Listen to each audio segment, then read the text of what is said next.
So why exactly should you pet your lizard regularly? And no, that's not a euphemism this time.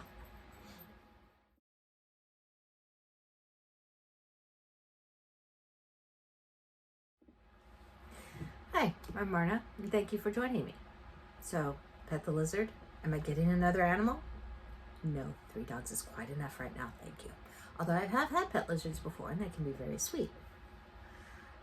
Well, what we're talking about now is the lizard brain, the brain stem, the part that we all have back here that is responsible for one thing and one thing only: ensuring our personal survival. Not that we live well, not that we have a life of leisure and luxury and ease, but survive. Make it to tomorrow. Be able to reproduce, be able to pass on genetics, and make it to the next day. That's the entirety of what the brainstem does. So how does the brainstem do this? Well, as far as this most primitive section of the brain is concerned, there are 2 states of being. There is the known, what you do, what you know, what you have always done, where you know what to expect and how to react to it. And there's the unknown, which is everything else. And anything in the unknown has the potential to kill you. Right here, right now, no warning, boom, end of survival. So as far as your lizard brain is concerned, sticking in the known is the only sensible thing to do. I mean, really, if you are traipsing off into the unknown, you're taking your life into your own hands. And how is that not a source of anxiety? You see, neuroplasticity, the ability to learn and make new connections, that's a higher evolutionary response than what your brainstem is capable of. For the brain to learn, it has to have repeated interactions. You have to repeat the unknown often enough that it becomes the known to your brainstem to get rid of the anxiety that comes in from dealing with the unknown. Now, there are people who have hacked this to the point of they can go out and be daredevils. So you have your bungee jumpers, your skydivers, your folks who absolutely adore roller coasters. They are all taking advantage of this fear produced by the lizard brain to get that adrenaline rush, that high that you get from doing safe, dangerous things. But for many of us, it's that lizard brain that holds us back from accomplishing things. Not because we can't see the value of them, not because we don't understand how to make them work, but because that most basic brainstem function is sitting there saying, this is new, this is unknown, this could be deadly. And that produces this low-key sense of anxiety every time we even try to deviate from what is our known. So how do you deal with this? How do you combat the lizard brain? Well, if you want to feel less uneasy or nervous or anxious when doing something new, then you have to convince the lizard that it's safe. And this takes many, many, many repetitions. If you ever had a pet reptile, then you know that hand taming it begins at a very young age and is done through consistent handling. If you have a pet snake and for some reason you don't handle it for 3 weeks, it is more likely to bite you when you go back to it, because that repetition that you are a safe person, that you are not a source of harm, has been broken. Our lizard brain works the same way. If you do something new once or twice, yeah, you may have a great time with it.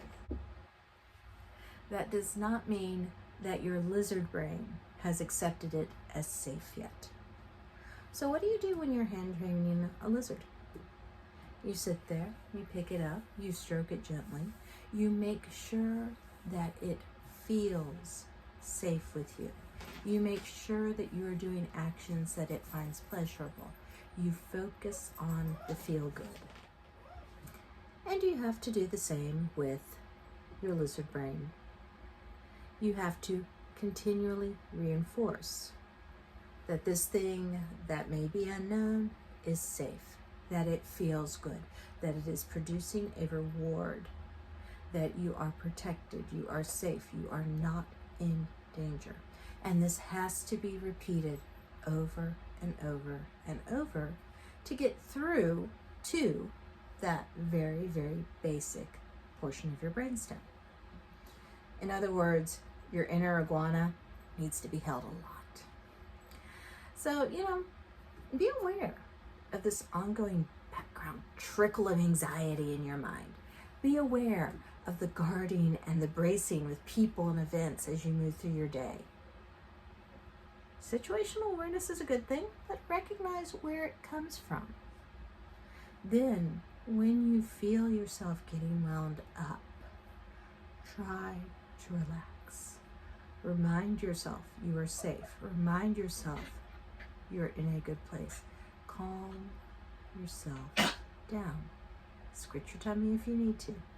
Whatever it is that brings enough of a pleasurable sensation that you can begin to relax. Soothe your body. Most of the signals that are coming into our brain originate inside the body, not in the outside world. I mean, really, the outside world is a vivid hallucination you're having. Therefore, the more your body settles down, the more feedback this sends to your lizard brain that everything's okay. Take a deep breath. Feel the breath as you take it. Do the mental inventory of the parts of the body and that you're okay. You are not harmed. It is okay to let go of the tension and the anxiety as you exhale. Shift your posture. Get more comfortable. As you are doing your daily activities, keep bringing awareness to, I am in a safe space.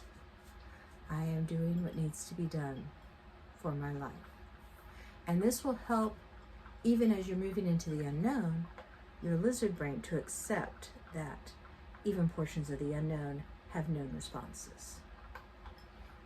Keep taking in the good of your new experiences. Keep petting your inner lizard. Pay attention to your body. When you feel your muscles tense up, make an effort to soften them, calm them down, open yourself up to the good in the new experience. Allow your inner lizard to bask on a warm rock, even if it's just one that you're telling yourself is there. Pull up the memory of sitting in the warm sunshine and hold on to that. 10, 20, 30 seconds can make all the difference in the world to your inner lizard. So, what can you do to make your inner lizard feel more at ease as you're going into something new and unknown? I'm Marna. Thank you for joining me.